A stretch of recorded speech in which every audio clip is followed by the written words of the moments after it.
एक बार दो बहनें थीं। बड़ी बहन शहर में अपने व्यापारी पति के साथ रहती थीं और छोटी बहन गांव में एक किसान की पत्नी के रूप में। एक दिन बड़ी बहन गांव आई और दोनों बहनें चाय पीते हुए बातें करने लगीं। बड़ी बहन ने कहा, हम शहर में कितने आराम से रहते हैं। अच्छे कपड़े, बढ़िया खाना, बच्चों के लिए सुंदर कपड़े और हर सुविधा है हमारे पास। छोटी बहन ने मुस्कुराकर कहा, दीदी, आपकी बात सही है, लेकिन शहर में चैन कहाँ। हम गांव वाले भले सादा जीवन जीते हैं, पर निश्चिंत रहते हैं। आप लोग अमीर हैं, लेकिन कभी भी सब कुछ खो सकते हैं। हमारे पास थोड़ा है, लेकिन उतना तो हमेशा रहेगा कि पेट भर सके।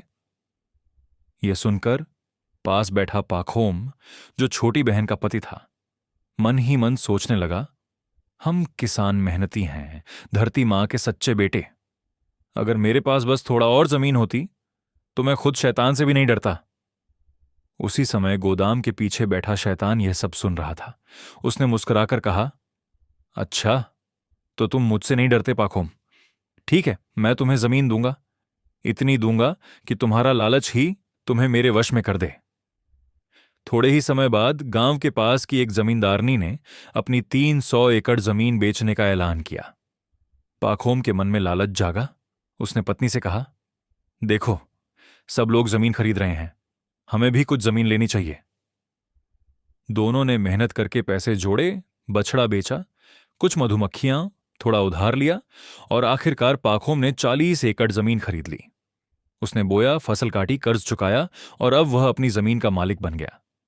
वह खुश था, लेकिन कुछ समय बाद फिर लालच आया। अगर मैं और जमीन खरीद लूं तो कितना अच्छा होगा। एक दिन एक यात्री उसके घर आया। उसने कहा, मैं वोल्गा नदी के पार से आया हूं, वहां की जमीन बहुत उपजाऊ है। वहां गेहूं घोड़े जितना ऊंचा उगता है। बहुत लोग वहां जाकर अमीर बन गए हैं। पाखोम के मन में आग लग गई। उसने सोचा, मैं यहां क्यों रहूं, जहां सब सिमटा हुआ है। मैं सब बेचकर वहां जाऊंगा।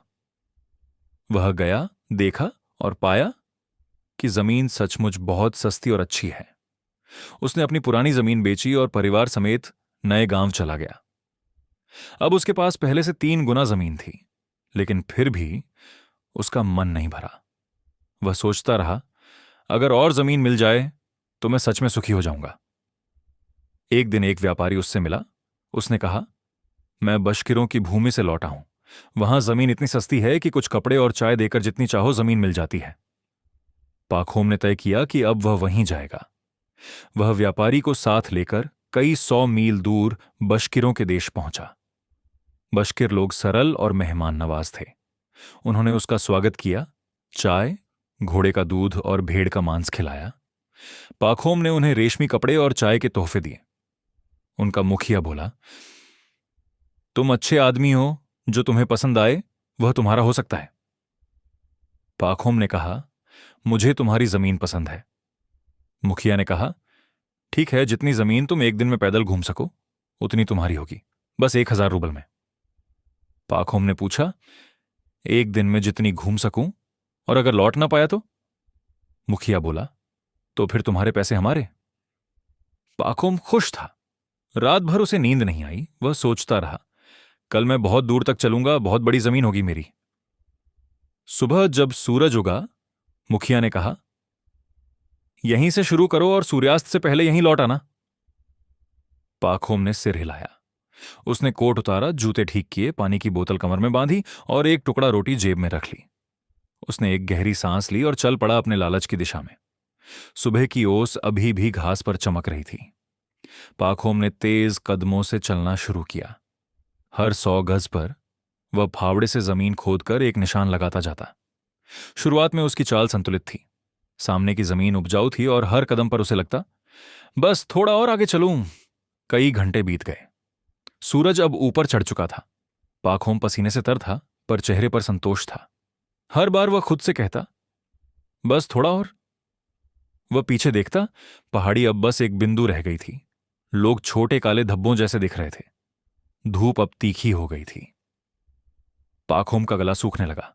उसने पानी का एक छोटा घूंट पिया, माथे का पसीना पोंछा और बोला, अब शायद लौटना चाहिए, लेकिन उधर की जमीन देखो, कितनी समतल और उपजाऊ है, बस वहां तक। वह और आगे बढ़ा। सूरज अब सिर के ऊपर था। पाखोम की चाल धीमी हो गई। पैरों में दर्द था, सिर घूमने लगा था। वह रुका, जमीन पर बैठ गया, रोटी का छोटा टुकड़ा निकाला पर सूखे गले से निगल नहीं पाया। उसने आसमान की ओर देखा।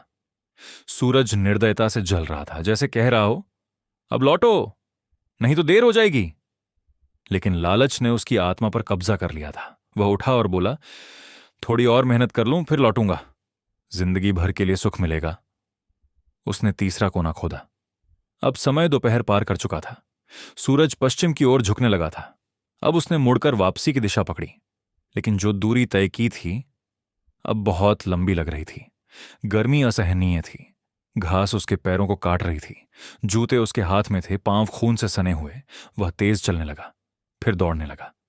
सांस भारी हो गई थी, सीने में आग सी जल रही थी। सूरज अब आधा डूब चुका था। वह दूर पहाड़ी देख सकता था जहां मुखिया की टोपी रखी थी। पाखोम हांफते हुए बोला, बस थोड़ा और पहुंचना है, सूरज मत ढलना। वह दौड़ता गया। रगों में जान नहीं बची थी, पर वह रुका नहीं। कपड़े पसीने से भीग चुके थे, मुंह सूख गया था, आंखों के आगे अंधेरा छा रहा था। उसने कोट फेंक दिया, जूते फेंक दिए, पानी की बोतल भी छोड़ दी।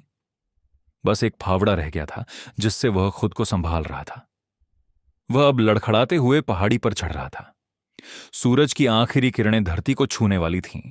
बशकीर लोग चिल्ला रहे थे, जल्दी करो, जल्दी करो। पाखोम ने अपनी आखिरी ताकत जुटाई और छलांग लगाई। जैसे ही उसकी उंगलियों ने मुखिया की टोपी को छुआ, वह चिल्लाया और वहीं गिर पड़ा। मुखिया हंसा, वाह, यह आदमी तो बहुत जमीन का मालिक बन गया। लेकिन पाखोम अब नहीं उठा। उसके मुंह से खून बह रहा था। उसका नौकर दौड़ा उठाने की कोशिश की, पर वह मर चुका था। बशकीरों ने अफसोस में सिर हिलाया। नौकर ने फावड़ा उठाया और वहीं 6 फुट लंबी कब्र खोदी, वहीं दफन कर दिया अपने मालिक को। बस इतनी सी जमीन चाहिए थी पाखोम को। मनुष्य जितना चाहे उतना पाले, पर अंत में उसे चाहिए बस 6 फुट मिट्टी। कहानी का संदेश सरल है, इंसान जितना चाहे उतना पाले, पर लालच अंत में उसे ही खत्म कर देता है। सच्चा सुख सीमित इच्छाओं और संतुलित जीवन में है। जितनी जरूरत उतनी जमीन, उतना ही धन। अगर आपको यह कहानी और इसका संदेश पसंद आया हो तो वीडियो को लाइक और शेयर जरूर करें। ऐसी ही और सीखने योग्य कहानियां पाने के लिए चैनल टैगोर स्मार्ट लर्निंग को सब्सक्राइब करें और बेल आइकन दबाएं। आपका समर्थन हमें बेहतर सामग्री बनाने की ताकत देता है।